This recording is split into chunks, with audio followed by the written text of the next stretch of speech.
GM putting the brakes on Tiger. The golfing great has been reassigned. He just wasn't making the cut when it came to selling Buicks. So what went wrong? Is this a sign sports marketing isn't working? Darren Rovell is on the money tonight. Darren? Melissa, Tiger Woods has always been called one of the world's best sports endorsers. Companies clamor to get him on their roster. So what went wrong with Buick, and what's the future of the pitching game for Tiger and others?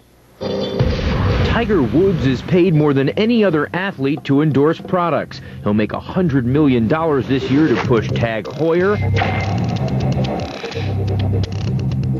Electronic Arts.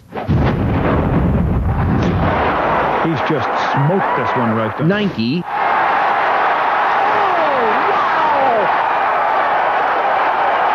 And Buick. If I win, you could win. How hard is that? While he's paid a reported $8 million a year to help sell Buicks, it's not working. He's been the face of the General Motors Buick brand for 8 years, but now it's scaling back, saying it'll focus on less Tiger and more on the car. The world's #1 golfer relegated to the OnStar brand. Credibility versus believability. And those are the two criteria that marketers strive to identify when working with an endorser. There's plenty of credibility with Tiger and his performance. The question is believability. Do you really believe that Tiger Woods, given his choice, is most excited about driving a Buick? Probably not. Part of the problem might have been unrealistic expectations. Woods was charged with lowering the average age of the Buick driver, but since 1999, that age only dropped 2 years, 65 to 63. I think that there definitely can be too much expectation. I think that you get hypnotized by the aura of an athlete, and the companies think to themselves, this will immediately boost the visibility of our brand. But there's one thing between boosting the visibility of the brand and then translating that into sales. You can't expect one person to be the trigger for the purchase of a product that's that expensive as a car is. There are just too many other variables that come into play. The $30,000 price tag might have hindered Tiger's influence, but Buick isn't the first company to fail with a top endorser. Michael Jordan did wonders for Nike, but didn't turn Rayovac batteries or Ballpark Franks into a market leader. One of the things that we'll never know is where would the sales for some of these products be if the endorser was not there. Woods will not be playing next week due to the birth of his daughter on Monday. It just happens to be the Buick Open, an event he's attended for the past 5 years and actually won last year.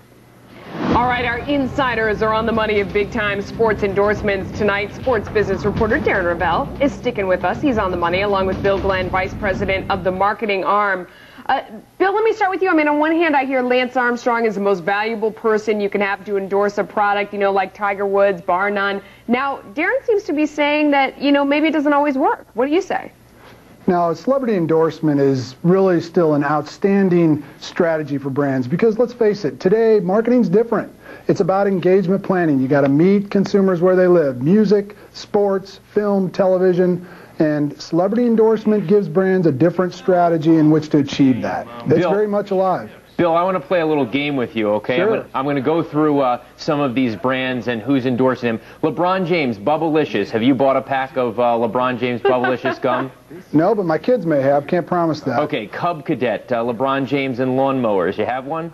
I do not. Okay, Vista. Have you bought Microsoft's Vista because of LeBron James? Not as of yet. Okay, Powerade. Have you bought a Powerade LeBron James maybe bottle? Maybe it's LeBron. I mean, maybe just nobody wants to buy products that are you're right. You're right. Maybe it's LeBron. Peyton Manning, pretty cool MasterCard commercial. Cut that meat. Did he get a MasterCard because of Peyton Manning? Absolutely. Well, you know, Darren, already had one.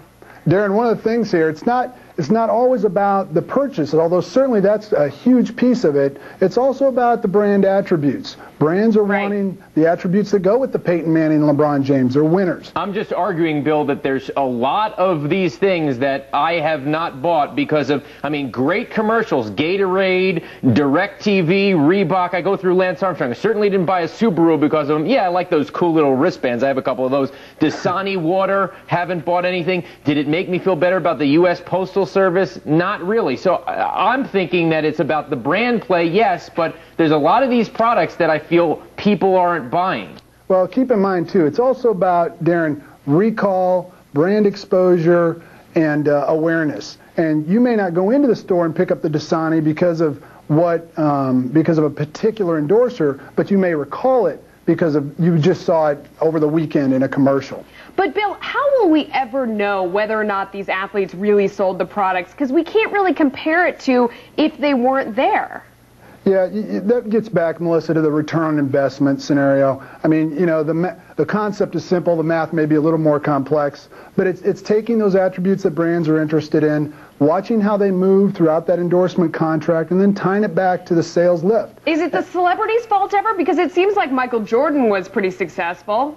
Absolutely. I think the celebrity is certainly a key anchor of any program, and so when you look at that, you have to keep in mind that sometimes there are going to be successes and sometimes there are going to be failures, but it really amounts to, if you can't align the brand attributes to the celebrity, you're not going to be in a good place. It's, you know, will Wilford Brimley sell a lot of iPods? Probably not. No, and Michael Jordan didn't sell a lot of hot dogs. Maybe nobody believes he really ate them with that body, I guess. Not unless it's the oatmeal iPod. Right. Yeah, there is a believability factor and a credibility factor, no doubt. All right, guys, thanks so much. We appreciate it.